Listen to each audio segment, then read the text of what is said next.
The greatest rebellion in an age of lies, manufactured truths, and systems of obedience is not rage, it's creativity.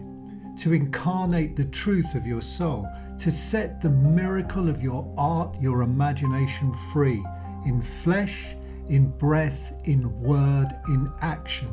When you live this way, your life becomes the anti-venom to deception, a dissolver of spells, pouring love into the chaos, extracting the beauty, the wonder.